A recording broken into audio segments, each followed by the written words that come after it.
Regresemos 4000 años en el pasado y comencemos a descubrir de dónde comenzó la historia de muchas de estas tradiciones. Vamos a regresar hasta por allá atrás en los tiempos de Noé. Tanto es, vamos a comenzar de la manera acostumbrada. Érase una vez, hace mucho tiempo atrás, había un hombre llamado Nimrod. Y Nimrod fue el bisnieto de Noé. Él era el hombre más popular de la tierra en aquel tiempo, tanto es, él era el rey de la tierra en aquel tiempo. Él fue el responsable por construir las ciudades de Babel, y a la Torre de Babel y la ciudad de Nínive, entre otras cosas.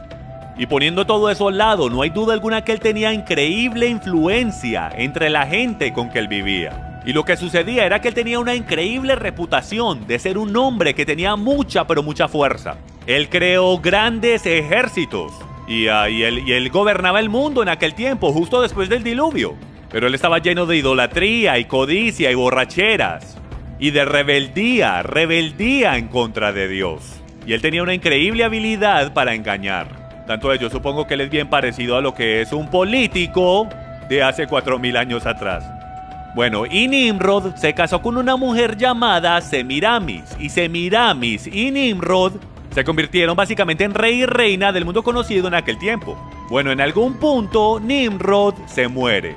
Y él fue deidificado, él fue la primera persona que fue deidificada en toda la tierra. Y a él lo hicieron el dios del sol, el cual terminó siendo Baal. La palabra Baal en sus escrituras puede ser rastreada a Nimrod. Entonces es un hecho interesante en la historia de que cuando ves la palabra Baal y Astarot, terminas regresando hasta esta historia de Nimrod y Semiramis.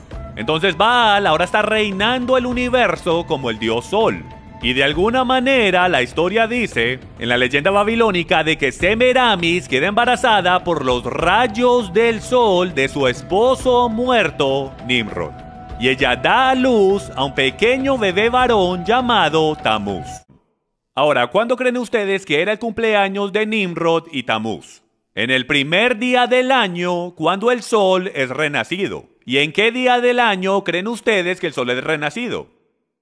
En el medio de invierno, en el solsticio invernal, el 25 de diciembre, así es. De ahí es donde sacamos el 25 de diciembre, el día de la Navidad, como el día en que nació Jesús. ¿Por qué fue que escogimos el 25 de diciembre como el día de su nacimiento? ¿De dónde salió ese día? Muy sencillo, Jesús era el hijo de Dios. Tamuz era el hijo de los dioses. Tamuz era el hijo de su padre, Baal. Entonces los paganos y los cristianos que salieron directo del paganismo en Roma ya estaban adorando al dios del sol durante los domingos en Roma, que es de donde sacamos el adorar los domingos. Solía ser que los primeros cristianos adoraban los sábados, pero fue cambiado al domingo porque todos los paganos adoraban al dios del sol en su día, domingo, y también lo adoraban en su cumpleaños, en el 25 de diciembre. Entonces, naturalmente, cuando Jesús entró en la escena y Constantino supuestamente fue salvo en los años 300, ellos comprometieron la verdad para hacerlo más fácil que la gente se convirtiera a la cristiandad,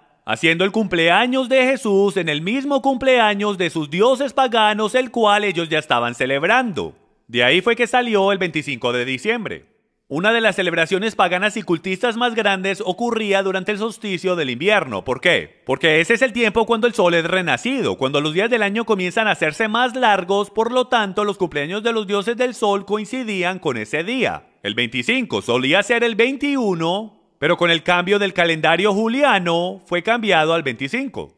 Podemos ver aquí, esta es una imagen antigua de Nimrod. Todos los dioses del sol de toda región pueden haber tenido diferentes nombres, pero todos pueden ser rastreados al original dios del sol, Baal, también conocido como Nimrod. Miren esta foto de él con esa barba larga, y creo que ya se pueden imaginar para dónde voy con esto. Mientras comenzamos a descubrir la celebración del 25 de diciembre, cómo fue conectada hasta con el propio Santa Claus. Algunos de los nombres que Baal tenía eran estos. En Persia era Mitras. Y usted puede hacer un estudio usted mismo de esto. Esto en verdad que es fascinante. Si usted estudia la adoración cúltica y pagana de Mitras, usted podrá ver unas increíbles conexiones con algunas de las cosas que hacemos en la cristiandad. Y esto fue 500 años antes del nacimiento de Yeshua, antes del nacimiento de Jesús. y era llamado el nacimiento del inconquistable Sol, Mitras, Osiris, Horus y Ra en Egipto.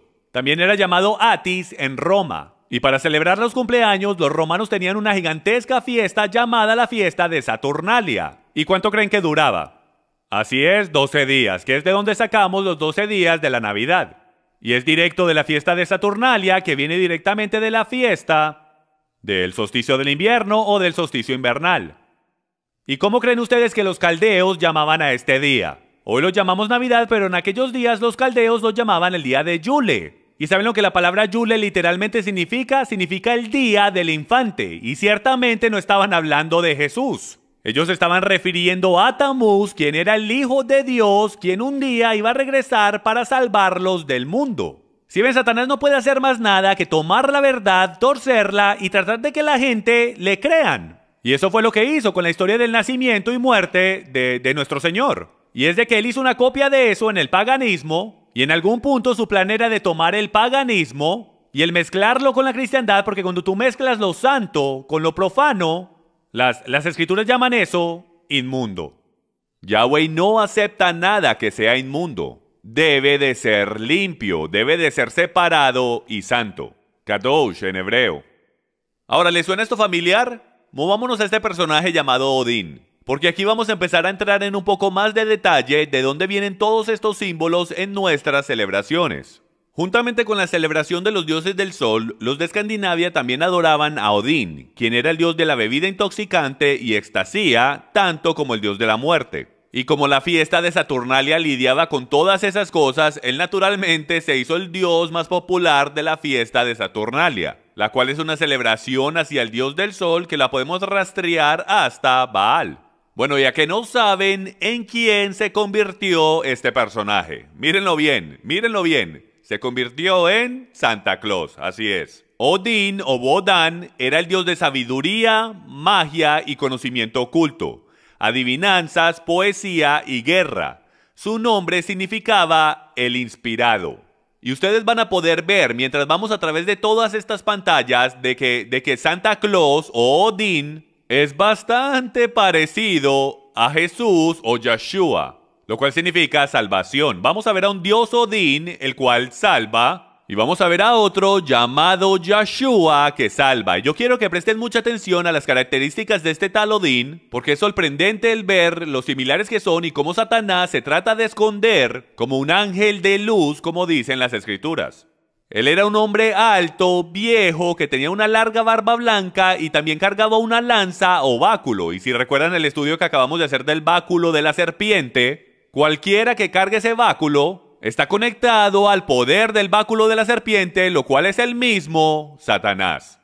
Continuemos. Él viajaba alrededor del mundo en un caballo blanco que tenía 8 patas, lo cual en tradición antigua es el número de transportación. De aquí fue que sacamos a los 8 renos de Navidad. Usted dirá, Jim, son 9 renos. Originalmente eran 8. Rodolfo fue agregado en tiempos modernos, eran 8 renos. Y eso viene del caballo blanco de 8 patas en el cual Odín siempre andaba. Usted puede encontrar todo esto fácilmente, es conocimiento común en el internet. En las enciclopedias también puedes ver a Odín y todas las referencias que tienen que ver con él.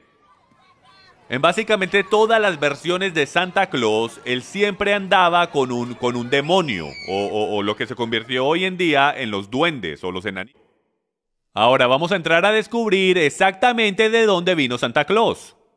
Ahora, ¿cómo fue que Odín terminó siendo Santa Claus? Aquí está la rendición o la evolución de cómo Odín terminó siendo Santa Claus. Para los 1500 en Holanda, allí él se convirtió en Sinterklaas, o sea que Odín se convirtió en Sinterklaas.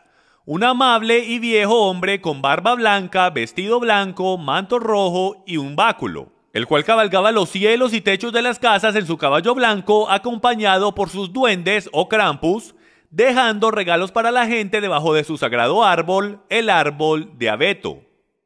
Él te visitaría en su cumpleaños, el 25 de diciembre por supuesto, y te daría regalos si había sido bueno, y si no había sido bueno, sus Krampus te golpearían. Y es increíble para mí que estas historias se encuentren a sí mismas en tradiciones modernas, todavía el día de hoy. Tradiciones paganas de hace 2000, 3000 y 4000 años atrás que todavía encontramos en las culturas de hoy. ¿Cuál es la frase bien popular que Santa Claus siempre dice? ¡Ho, ho, ho! ¿Alguna vez hemos parado a preguntar de dónde fue que eso vino? Bueno, si regresas en la historia puedes encontrar de dónde fue que esta palabra en verdad originó. Y de aquí fue que originó. En la historia de duendes, la historia de un hobgoblin, el autor Allen W. Wright revela: Robin fue un apodo medieval para el diablo y la risa peculiar de Robin era ho, ho, ho. En los años 1600, Robin Goodfellow personificó el diablo en muchas obras de teatro. Y los teatros en aquellos tiempos eran bastante importantes, pues no tenían cines como hoy.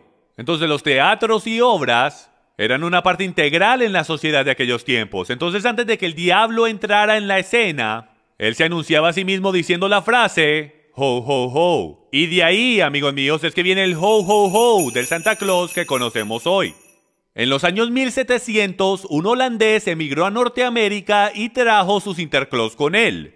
En el dialecto inglés fue cambiado a Santa Claus. Luego, en el 1930, un diseñador de la Coca-Cola estaba tratando de hacer que la gente comprara su bebida en el invierno. Entonces tomaron los colores de la compañía, el rojo y el blanco, tomaron prestada la historia de Sinterklaas, cambiaron algunas cosas y de allí salió el Santa Claus moderno junto con los renos y los duendes. Entonces ese diseñador tomó prestada una imagen, creo yo que era del siglo XVIII, la modernizó, le agregó los colores y de ahí salió el Santa Claus de la Coca-Cola que podemos ver el día de hoy, completo con barba, cachetes rojos y el traje blanco y rojo. En los 1970, continuemos. El Segundo Concilio del Vaticano, escuchen esto, formalmente declaró que ningún obispo católico romano con el nombre Nicolás jamás existió. Le quitaron su categoría de santo porque llegó evidencia al Vaticano de que era posible que él nunca había existido, igual que muchos otros santos. El Segundo Concilio del Vaticano también confesó que las leyendas atribuidas a este santo no tenían ningún origen cristiano y que probablemente vinieron de tradiciones paganas. Entonces estamos viendo que San Nicolás, lo más probable, fue un santo que fue inventado, el cual estaba conectado con el dios del sol, o Odín, el cual terminó siendo Odín, al cual cristianizaron, lo hicieron un santo. Eventualmente los colores cambiaron, metieron a los duendes en la escena y fueron de ser malvados a enanitos lindos que hacen juguetes. Todo eso era modernización americana de algo que tiene orígenes malignos, paganos y diabólicos que vienen desde por allá atrás en el Edén donde comenzó todo el engaño. Miren lo que dice la enciclopedia World Book. La creencia que Santa Claus entra a la casa a través de la chimenea se desarrolló de una leyenda antigua nórdica. Los nórdicos creían que la diosa Herta aparecía en la chimenea y traía buena suerte a la casa. De ahí es en la actualidad de donde viene la palabra hearts en inglés. Viene de la palabra Herta, la cual era la diosa de los nórdicos. Entonces podemos ver directo de la enciclopedia World Book que el que Santa Claus baje por la chimenea no tiene nada que ver con alguna cosa que sea buena. Tiene todo que ver con un dios que va a través del fuego. Y amigos, yo solo conozco a un Dios que va a través de fuego, y ese es Satanás, el cual eventualmente va a ser tirado al lago de fuego. Continuemos. Los druidas dueños de casas dejaban dulces consistiendo de leche y pasteles para pacificar a este Dios que bajaba por la chimenea a sus casas. Entonces de ahí fue que sacamos la idea de galletitas y leche para Santa Claus. Nosotros creemos que nos lo inventamos y que es muy lindo. Pero esto viene desde hace mucho tiempo atrás, señoras y señores, desde los druidas. Cuando ellos ponían galletitas y leche para su dios, el cual bajaba por la chimenea en su cumpleaños el 25 de diciembre. Ahora hagamos la pregunta, señoras y señores. ¿Quién es quién? ¿A quién estamos sirviendo? ¿A Santa Claus o a Jesucristo? ¿A Yeshua el Mesías? ¿A quién le estamos presentando a nuestros hijos como el Salvador y Redentor de nuestras vidas, especialmente durante esta época del año? Bueno, vamos a descubrir algunas características que son increíblemente similares con nuestro Redentor y veamos si las debemos conectar. Primero, se dice que Santa Claus no tiene principio ni fin. Jesús no tiene principio ni fin. Santa Claus tiene su propio espíritu eterno, el espíritu de Navidad. Jesús tiene su propio espíritu eterno, el espíritu del Dios viviente. Santa Claus lo sabe todo. Jesús lo sabe todo. Santa Claus escribe nuestros nombres en un libro. Yeshua escribe nuestros nombres en el libro de la vida. Santa Claus tiene su pelo blanco como la nieve. Apocalipsis nos dice que Yeshua tiene su pelo blanco como la nieve. Santa Claus viaja durante la noche. Ahora empezamos a ver una diferencia entre los dos. Yeshua viaja durante el día. Todo lo que Yeshua hace es en la luz. Todo lo que Santa hace es en oscuridad. ¿Ven la diferencia? Es una diferencia sutil. Del cómo Satanás toma la verdad y simplemente la tuerce un poquitico. Continuemos. Santa Claus quiere darte todo lo que tu carne desea. Yeshua quiere darte todo lo que necesitas. Santa entra a tu casa a través del fuego. Ciertamente, nuestro Señor no entra a nuestra casa a través del fuego. Y Santa tiene un árbol místico y ama a los niños. Como ustedes saben, Santa Claus tiene un árbol místico. ¿De dónde él sacó esa idea? Él la sacó de que en la Biblia Yahweh tiene un árbol místico llamado el árbol de vida. Era el árbol que separaba al bien del mal. Y si tú tomabas parte de ese árbol, tú vivirías para siempre. Y ese árbol eventualmente tomó su forma en el lugar santísimo e iluminó el lugar santísimo en el templo y se llamó la menorá. La menorá es el candelabro de 7 brazos que los israelitas pusieron en el templo y era llamado el árbol de vida. Ahora vayamos al diccionario Oxford en inglés para la definición de la palabra diablo. Y esto es increíble, miren lo que encontré. La definición se llama Satanás, Lucifer, Lucero, Belcebú y en lenguaje rústico popular es llamado el viejo Nick. Así es, el mismo viejo Nick del cual hemos estado hablando, el viejo Nick que dejamos que nuestros hijos se sienten en sus piernas en el centro comercial, el mismo viejo Nick que vemos en las películas. Bueno, ese viejo Nick en los tiempos antiguos era más bien conocido de esta manera. Este es el mismo viejo Nick al cual desde tiempos antiguos Hasatán, Satanás, siempre había sido conectado. Y de nuevo, pero eso no es lo que significa para mí. Y yo espero que para ahora ya hayan entendido que no es que significa para mí. No importa lo que significa para mí, solo importa lo que significa para él. Estas cosas son difíciles de aceptar, no hay duda alguna. Cuando yo aprendí esto al principio me hizo shock en lo más profundo y yo dije, bueno, ¿y ahora yo qué hago con todo esto? ¿Cómo aplico esto en mi caminar y en mi vida espiritual? Bueno, hablaremos de eso en un momento, pero la realidad es que por favor, hágase humilde delante de los hechos que están siendo presentados aquí hoy. Y pídale al Padre lo que usted debería hacer con su familia conociendo estos hechos. Y recuerde, no importa lo que significa para nosotros, solo lo que significa para Él. Regresando a Odín, el símbolo principal de este ser místico que tenía poderes como un dios era el árbol eterno de abeto. A diferencia, como si usted ve a la mano izquierda, el símbolo principal del verdadero Dios Yahweh, desde el huerto en Génesis hasta la Nueva Jerusalén en Apocalipsis, es el árbol de vida, lo cual es la menorá de 7 ramas que estaba en el lugar santísimo.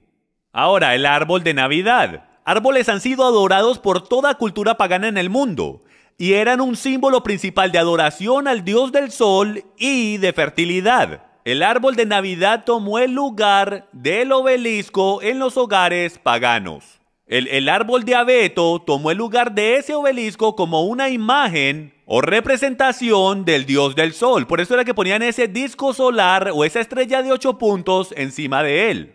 El árbol de abeto era dicho ser mágico porque permanecía verde todo el año. Era decorado en algunas culturas con frutas para simbolizar nueva vida. Y en otras culturas era decorado con 12 velas para honrar sus dioses del sol. Y es porque la fiesta de Saturnalia duraba 12 días. De ahí es que sacamos los 12 días de la Navidad.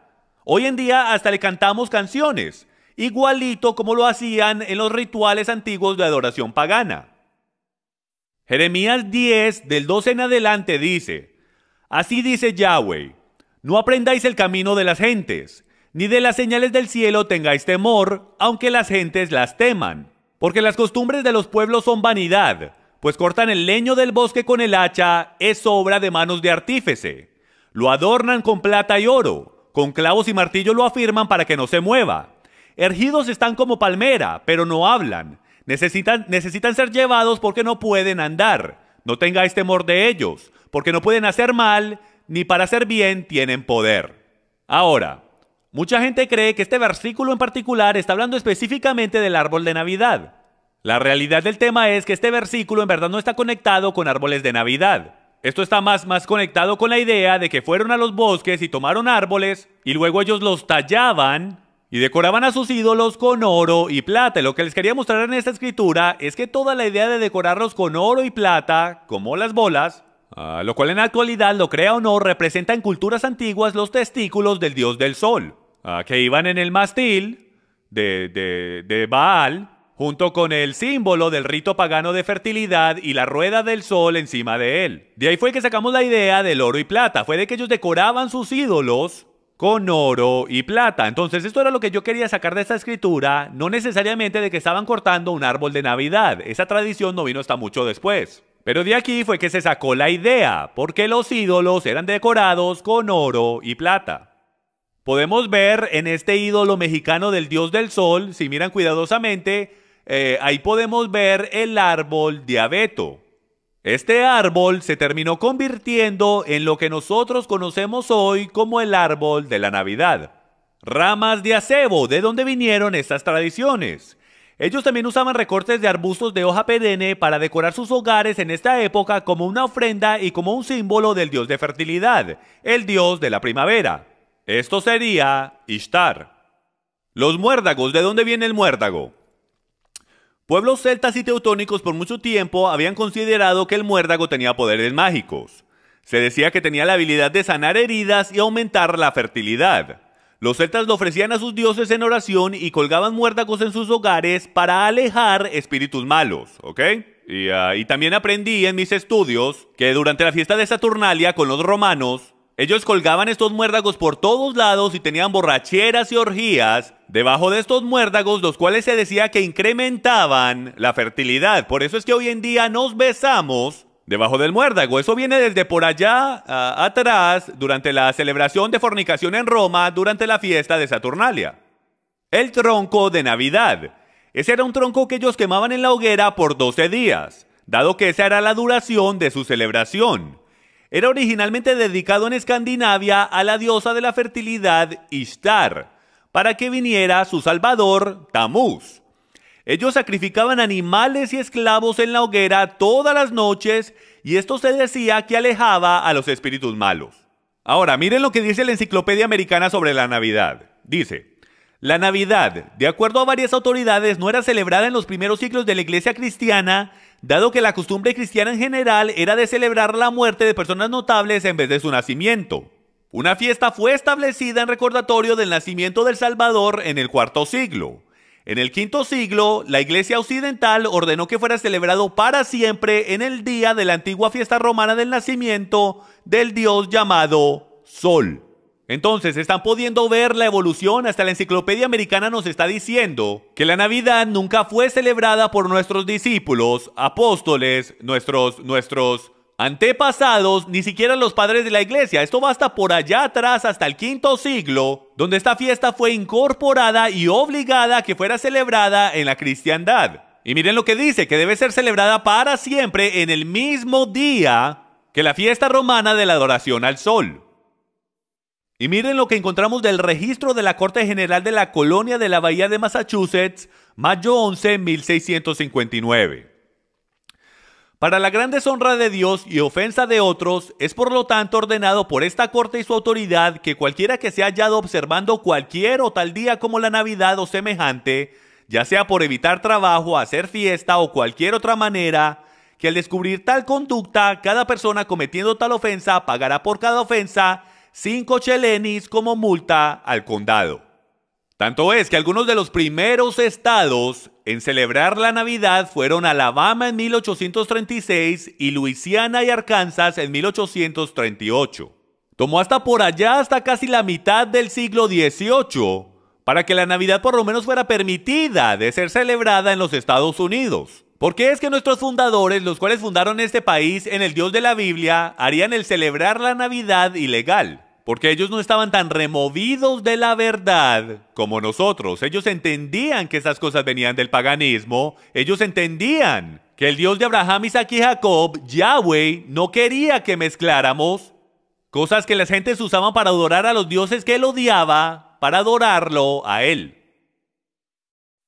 Déjeme le hago una pregunta que a lo mejor usted esté pensando. ¿Pero es que acaso no podemos tomar algo que Satanás creó para el mal y voltearlo para el bien? Él conoce mi corazón, ¿verdad? Levítico 18:30. Guardad pues mi ordenanza, no haciendo de las prácticas abominables que tuvieron lugar antes de vosotros, y no os ensuciéis en ellas. Yo soy Yahweh, vuestro Dios. Marcos 7. Pero en vano me honran, enseñando como doctrinas mandamientos de hombres. Porque haciendo a un lado el mandamiento de Dios, os aferráis a la tradición de los hombres. La pregunta es si debemos adorar a Dios 24 horas al día, y si debemos tenerlo en un altar y solo adorarlo a Él. ¿No creen ustedes que lo deberíamos adorar a la manera que Él nos diga? Y no en las tradiciones de hombres, especialmente en las tradiciones de hombres que están conectados con tradiciones de ritos paganos y la adoración de dioses del sol. Movámonos ahora a Deuteronomio capítulo 12, y esto es básicamente el capítulo principal en mi opinión, que nos da una clara imagen de si sí o no podemos adorar a Dios de cualquier manera que queramos, solo porque pensamos que nuestros corazones son puros y sinceros. Y dice esto: y derribaréis sus altares, y quebraréis sus estatuas, y sus imágenes de acera consumiréis con fuego. Y destruiréis las esculturas de sus dioses, y estriparéis el nombre de ellas en aquel lugar. No haréis así para Yahweh vuestro Dios.